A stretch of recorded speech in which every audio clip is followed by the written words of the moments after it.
They didn't look inside the Peugeot. There was that, at least. Trent had felt certain that Alain would duck his head in through the open driver's door, but he was in a hurry to get Stephanie home. And though Stephanie had glanced at a window on her way past, the interior of the Peugeot was in darkness, and she hadn't reacted in the slightest. Maybe she hadn't spotted anything. Maybe she had, but she wouldn't process the information until much later. She was in shock. She wouldn't be thinking clearly. Trent knew precisely what she was going through.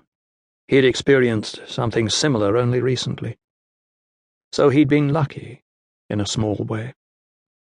And he'd suffered unimaginable misfortune in a much bigger, much more destructive way, too.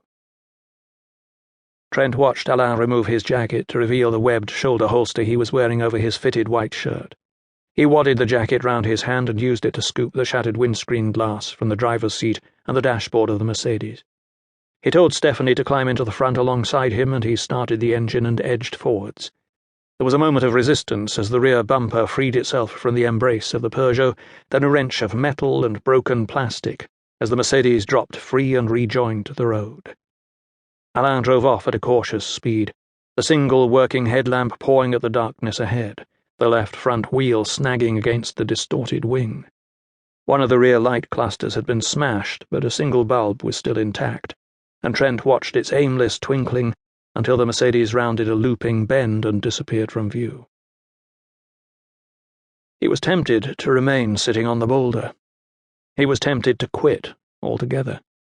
His limbs felt leaden, and he had the nauseating sensation of having been duped.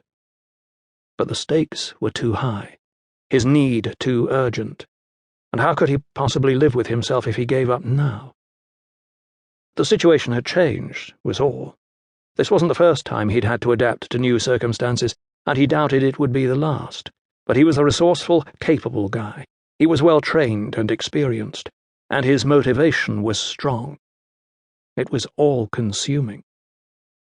He forced himself to his feet, marched across to the Peugeot and flipped off the busted lights, snatched the keys from the ignition and fetched his mobile phone from the glove box.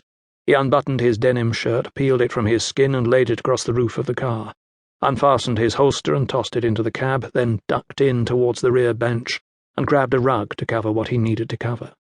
He slammed the door closed. Kicked it, too. The steel toe cap of his desert boot left a dint in the side of the car, a mark of his frustration. It wasn't enough. He pictured himself bending down, gripping hold of the chassis, and heaving with his back and his knees until he was able to stand upright and flip the car right over the edge in some kind of superhuman expression of his fury.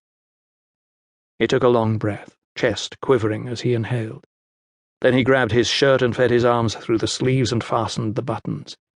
He locked the Peugeot and stood back to assess its position. It was pointed at a slant off to the side of the road, and there was a long, steady incline leading up to it.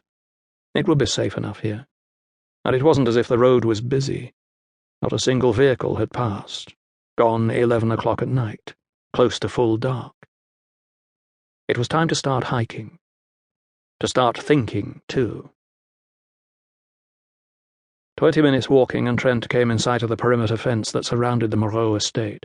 His pace was slower than usual, a consequence of the bruising to his knees and ribs, as well as the extra time he allowed himself to order his thoughts. He was sweating, and his breath was shallow and reedy. A fog of midges swirled around his head, drawn by the heat coming off his body.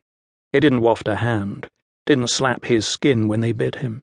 It felt like a torment he deserved. Self-pity. It was an indulgence he could no longer afford. He shook loose his arms and legs and rotated his head on his shoulders, like an athlete readying himself for an event he'd been training for his entire life.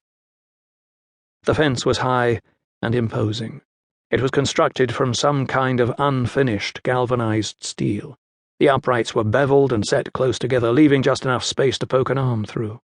Sharpened barbs ran along the top, and a series of signs had been secured to the uprights at regular intervals. Propriété sous vidéosurveillance. Property under video surveillance. The first camera